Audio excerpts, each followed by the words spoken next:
Bonjour, je m'appelle Benoît et je suis étudiant à l'Institut biblique. Et aujourd'hui, je voudrais t'encourager à lire ta Bible tous les jours pour que tu puisses grandir dans ta foi et dans ton cheminement avec Dieu.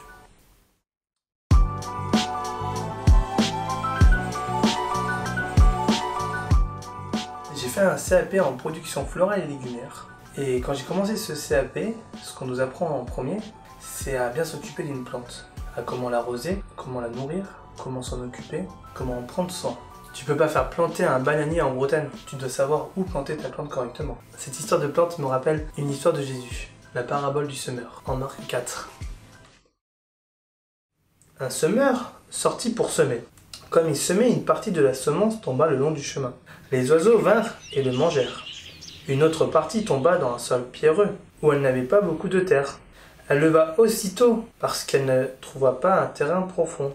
Mais quand le soleil parut, elle fut brûlée et sécha, faute de racines. Une autre partie tomba parmi les ronces. Les ronces poussèrent et l'étouffèrent, et elle ne donna pas de fruits. Une autre partie tomba dans les bonnes terres, et elle donna du fruit, qui montait et se développait, avec un rapport de 30, 60 ou 100 pour une. Puis, il dit, que celui qui a des oreilles pour entendre, entende.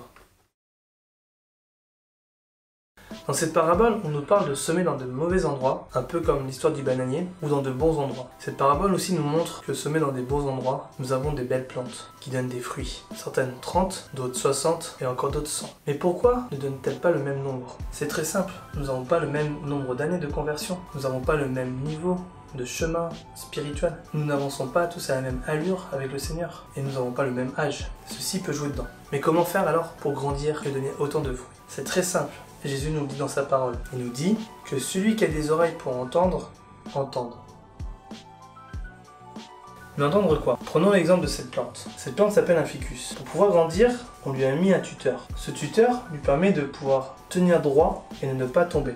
Ce tuteur, c'est un peu comme ton ami chrétien, ton responsable du groupe de jeunes ou ton pasteur. Ils vont t'aider à grandir dans ta foi. Mais ce qui aide vraiment à grandir cette plante, c'est de l'eau. Cette plante, pour qu'elle puisse grandir, il lui faut de l'eau. C'est pareil avec nous. La Bible, c'est un peu notre eau spirituelle.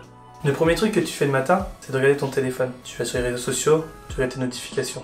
Et moi, ce que je t'encourage à faire, avant de faire tout ça, c'est de pouvoir lire la parole de Dieu. Je t'encourage à la lire tous les jours. Je t'encourage à écrire les versets qui t'ont plu, pour pouvoir les partager à tes amis. C'est vrai qu'aujourd'hui, lire un livre comme celui-ci, ça peut être gênant. Quand on est au lycée ou au collège, on peut être jugé, critiqué, et c'est jamais facile de lire la Bible. Mais je t'encourage le matin, avant de partir, entre ton déjeuner et ta douche, de prendre 10 minutes avec Dieu. 10 minutes le matin et 10 minutes le soir avant de te coucher. Je peux t'encourager à acheter un petit cahier pour noter les versets que tu as lus et qui t'ont touché, et à noter la date. Si tu as du mal à la lire en papier, je peux t'encourager à télécharger des applications comme YouVersion ou même Connect. Elles te permettront de pouvoir être encouragé et grandir dans ta foi. En prenant 10 minutes tous les matins avec Dieu, c'est ce qui va t'apporter à donner de plus en plus de fruits. C'est ce qui va te donner envie de partager la Bible aux autres. La lire, c'est ce qui te nourrit. Que Dieu te bénisse.